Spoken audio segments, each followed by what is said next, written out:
आज हम बात करने जा रहे हैं उस मंदिर के इतिहास के बारे में जिसमें रहस्य और चमत्कार भरे पड़े हैं।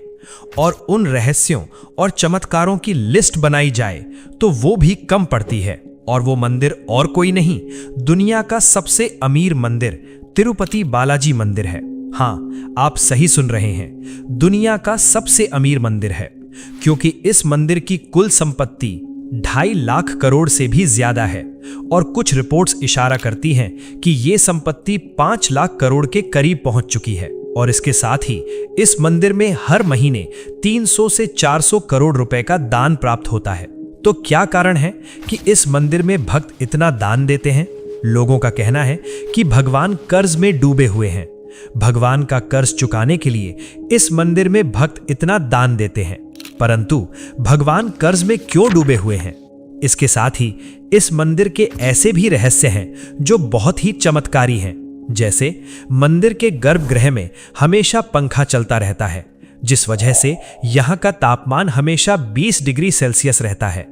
इसके बावजूद मूर्ति से हमेशा पसीना बहता रहता है, जिसे पुजारी बार बार पोंछते रहते हैं। और उसके साथ ही जब मूर्ति को चंदन के लेप से नहलाया जाता है तो मूर्ति की छाती पर माता लक्ष्मी की आकृति दिखाई पड़ती है, जो कि एक और चौंकाने वाला रहस्य है।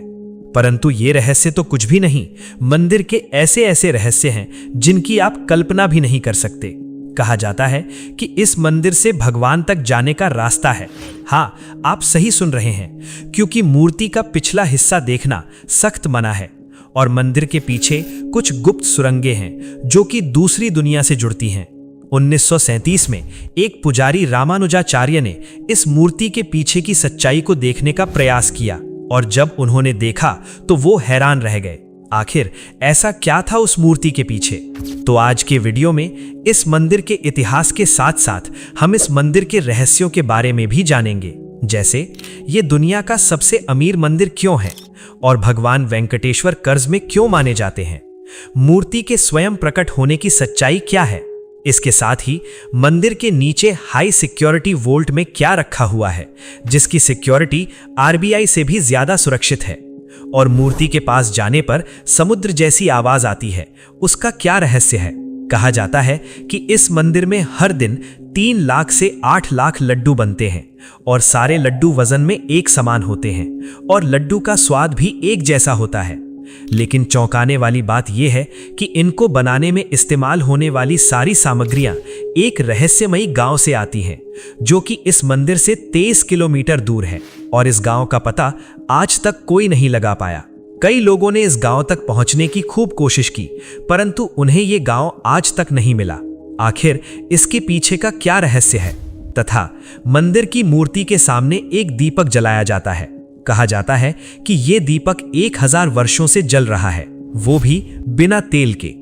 आखिर ऐसा कैसे संभव हो सकता है कि कोई दीपक बिना तेल के जल रहा हो? परंतु यही सत्य है। मंदिर के रहस्य यहीं खत्म नहीं होते। यहां पर मंदिर में एक प्रथा है कि जो भी इस मंदिर में अपने बाल दान करेगा, उसकी सारी मनोकामना पूरी होगी। इसलिए यहां पर हर दिन हजारों श्रद्धालु अपने बाल दान करते हैं। और इस मंदिर में वेंकटेश्वर भगवान की मूर्ति पर लगे बाल भी असली हैं। ये बाल ना तो झड़ते हैं और ना ही उलझते हैं। ये भी एक अनोखा चमत्कार है। परंतु इन सब से अलग ये 2035 की भविष्यवाणी का क्या रहस्य है, ये भी इसी वीडियो में जानेंगे।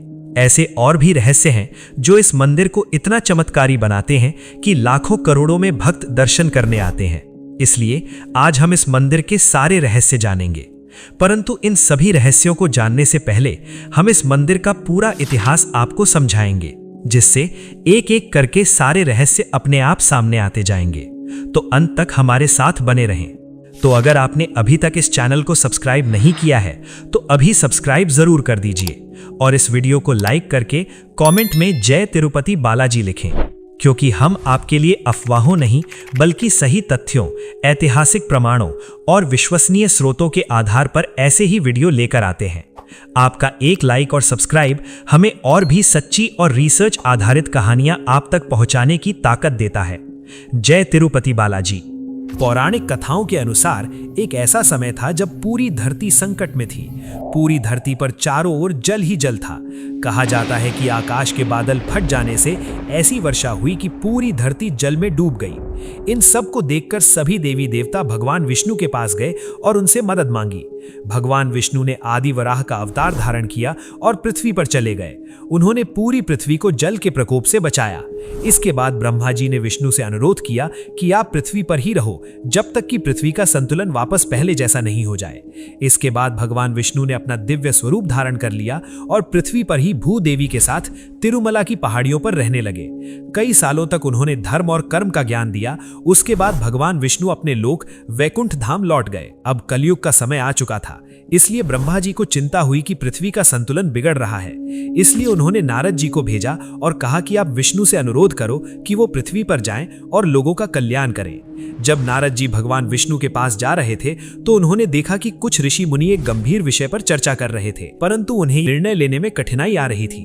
वो ये निर्णय नहीं ले पा रहे थे कि वो जो यज्ञ कर रहे हैं उन यज्ञों का फल वो किस देवता को अर्पित करें। जब ये सब बातें नारद मुनि ने सुनी तो वो महर्षि भृगु के पास गए और उनको जाकर पूरी बात बताई और उनको कहा कि आप त्रिदेव की परीक्षा लें। ये सब सुनकर महर्षि भृगु त्रिदेव की परीक्षा लेने निकल गए। सबसे पहले वो ब्रह्मा जी के पास गए, परंतु ब्रह्मा जी उस समय अपने काम में व्यस्त थे, इसलिए वे अपने पुत्र महर्षि भृगु की तरफ ध्यान नहीं दे पाए।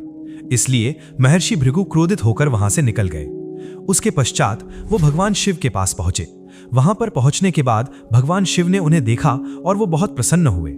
वे महर्षि भृगु को गले लगाने के लिए आगे बढ़े, लेकिन महर्षि ने उनका आलिंगन स्वीकार नहीं किया।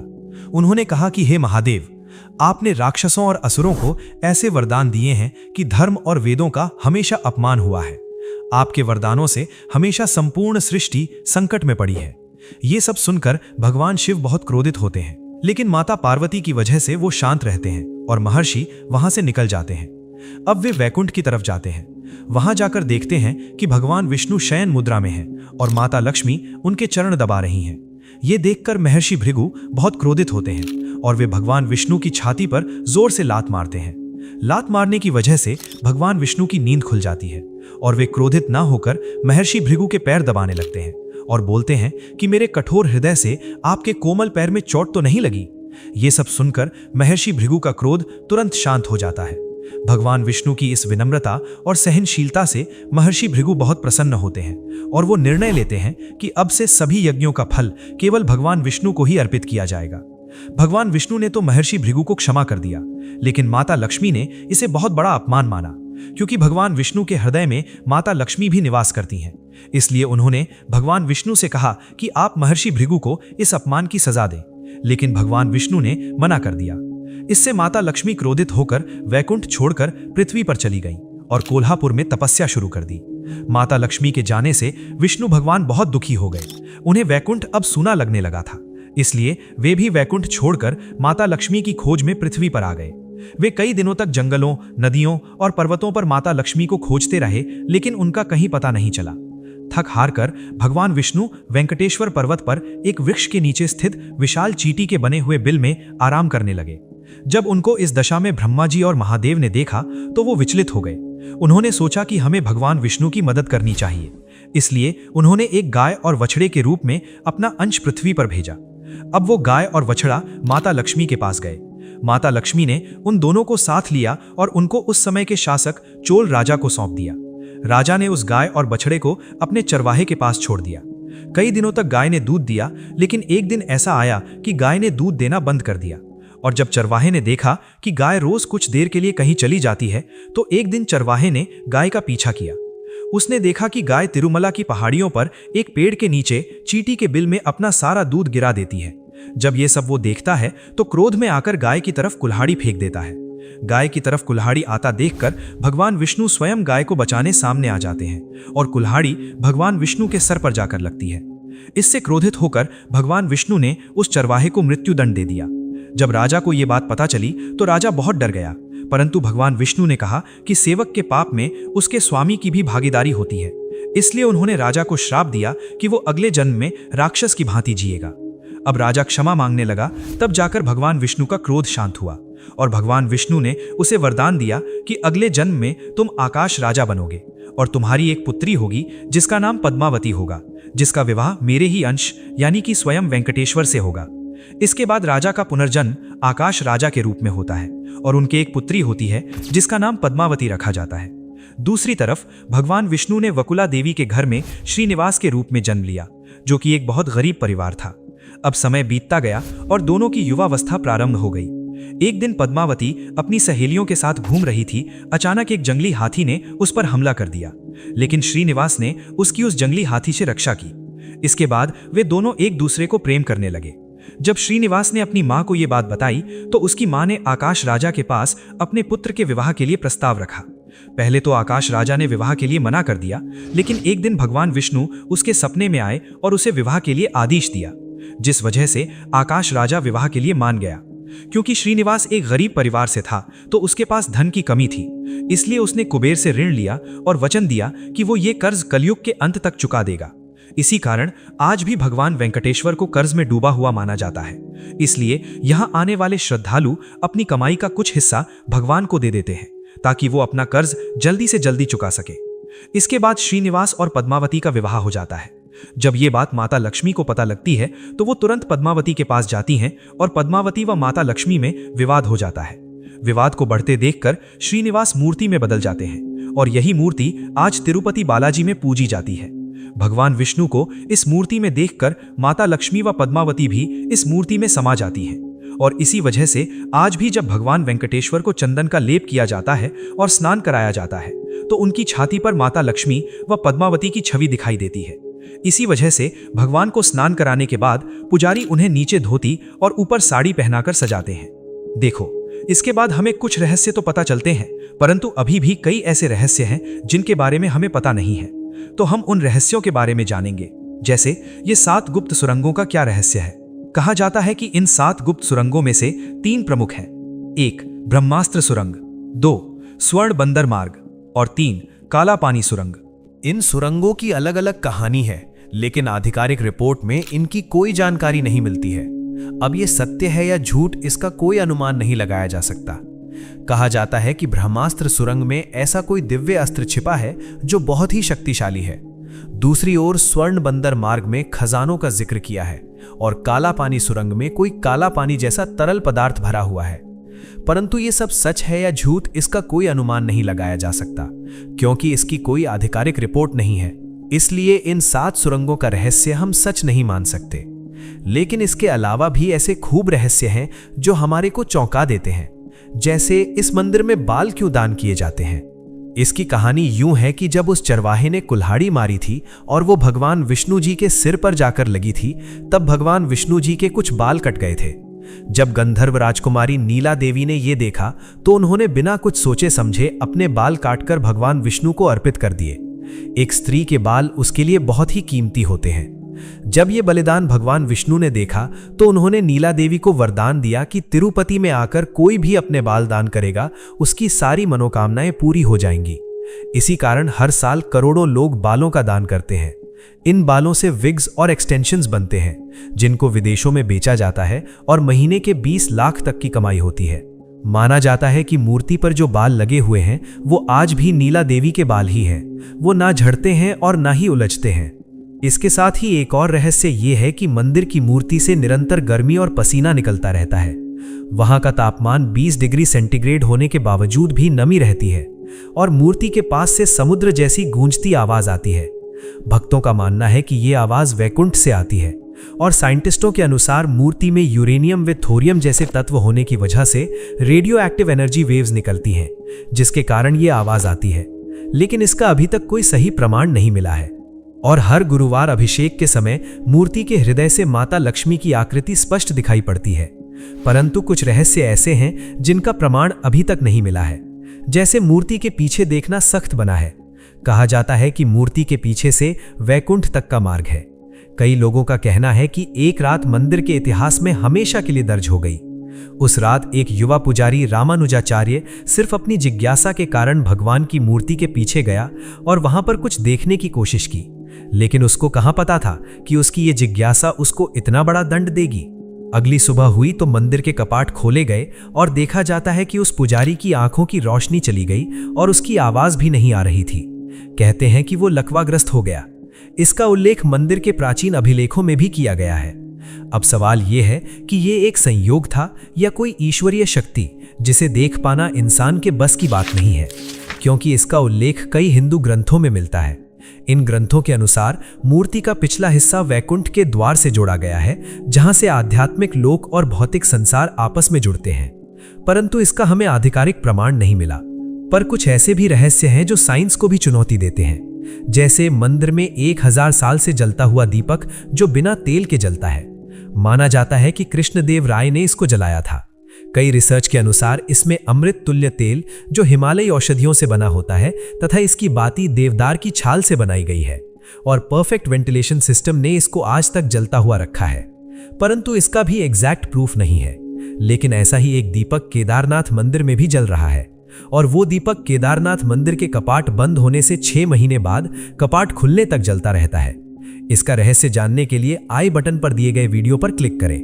हम बात करते हैं एक ऐसे और रहस्य की जो सभी को चौंका देता है। रहस्य ये है कि इस मंदिर में रोज 3-4 लाख समान आकार के लड्डू बनते हैं। उसके साथ ही उनका स्वाद भी एक जैसा ही रहता है।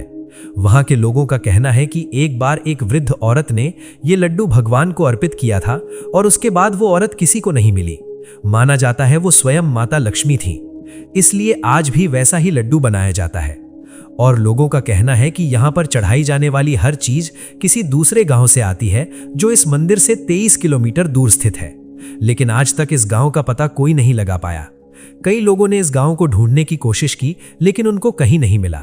दोस्तों, हमने काफी कुछ रहस्य तो जान लिए, लेकिन अभी भी कुछ ऐसे रहस्य हैं जिन्हें जानना बाकी है। लेकिन उससे पहले ये जान लेते हैं कि इस मंदिर के पास इतनी संपत्ति है तो इन पैसों का क्या होता है। और अभी तक आपने इस चैनल को सब्सक्राइब नहीं किया है तो कृपया चैनल को सब्सक्राइब जरूर कर दें और इस वीडियो को लाइक करके कमेंट में हमें ये बताएं कि इन चमत्कारों के अलावा आपको कौन कौन से चमत्कार पता है। लेकिन जिनको चमत्कारों के बारे में नहीं पता वो जय तिरुपति बालाजी लिख दें। बात करें मंदिर के हर साल के खर्च की तो टीटीडी जो इस मंदिर का ट्रस्ट है वो हर साल 5200 करोड़ रुपए इस मंदिर पर खर्च करता है, जिसमें सामाजिक कल्याण खर्च, अन्नदान, अस्पताल और स्कूलें शामिल हैं।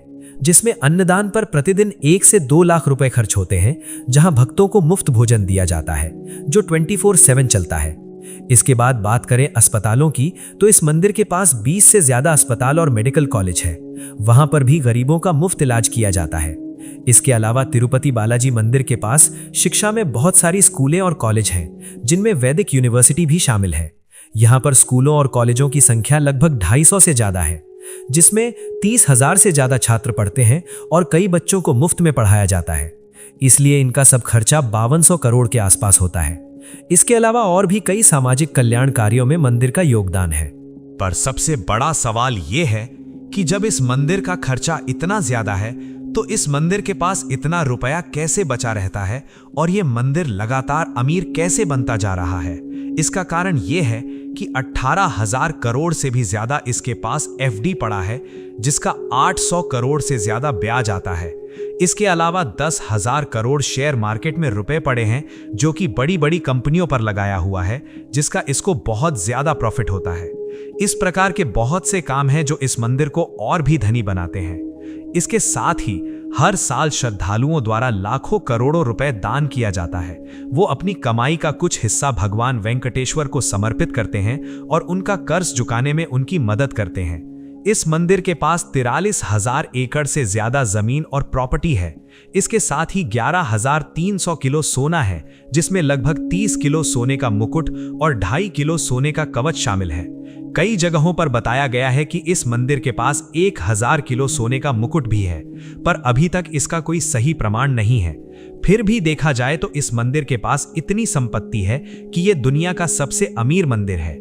इस मंदिर में कई ऐसे रहस्य हैं जिनको समझ पाना विज्ञान और इंसानों के बस की बात नहीं है, क्योंकि वहां के पुजारियों का कहना यह है कि इस मंदिर में हमें ऐसी ऊर्जा का अनुभव होता है जैसे कोई दिव्य शक्ति हो। एक बार प्रमुख पुजारी डॉक्टर रमना दीक्षितलू ने इंटरव्यू में बताया था कि मुझे इस मंदिर में मूर्ति के आसपास ऊर्जा क्षेत्र, ध्यान अवस्था और दिव्य शक्तियों का अनुभव होता है। इस मंदिर को लेकर कई भविष्यवाणियां भी की गई हैं। कहा जाता है कि 2035 में तिरुमला की पहाड़ियों पर कुछ अनोखी घटना होने वाली है, लेकिन इसे पूर्ण रूप से सही नहीं कहा जा सकता क्योंकि इस घटना को लेकर कोई आधिकारिक रिपोर्ट नहीं है। ये सब वायरल यूट्यूब वीडियो और सोशल मीडिया से फैली हुई झूठी कहानी है। इसका जिक्र हमारे ग्रंथों में भी नहीं किया हुआ है, लेकिन हमारे ग्रंथों में कलयुग अवतार और वैकुंठ लोक का वर्णन जरूर मिलता है, जिससे हमें पता चलता है कि तिरुपति बालाजी मंदिर के कुछ ऐसे रहस्य हैं जिसे आज तक कोई नहीं समझ पाया। परंतु वैकुंठ लोक का इस मंदिर से जुड़ा हुआ होना इस मंदिर को और भी दिव्य बनाता है। अब सबसे बड़ी बात यह है कि इस मंदिर को किसने बनवाया। तो मंदिर से जुड़े सबसे पुराने शिलालेख जो 8वीं और 9वीं शताब्दी से मिले हैं, वो लगभग 825 ईस्वी यानी पल्लव राजवंश के समय के हैं। इस काल में काले ग्रेनाइट पत्थरों से मंदिर के गर्भगृह का निर्माण किया गया और यहाँ की रानी सावई द्वारा 4176 सोने के सिक्के दान किए गए। इसके बाद 11वीं शताब्दी में चोल राजवंश आता है, जिनके राजा राजेंद्र चोल प्रथम ने 1019 ईस्वी में मंदिर की रसोई, पूजा व्यवस्था और 12 गांव को दान में दिया था, जिनका उल्लेख शिलालेखों में विस्तार से मिलता है। लेकिन मंदिर को जो भव्य पहचान हमें आज दिखाई पड़ती है, वो विजयनगर साम्राज्य के शासनकाल में हुई थी, जो 14वीं और 16वीं शताब्दी के बीच हुआ था, जिसमें मंदिर में विशाल मंडपों और गोपुरमों का निर्माण हुआ था। उनके बाद आते हैं सम्राट कृष्णदेवराय और उन्होंने इस मंदिर को और भी प्रसिद्ध कर दिया। वे 7 बार तिरुमला आए और भगवान को सोने के आभूषण, मुकुट और कई गांव दान कर दिए।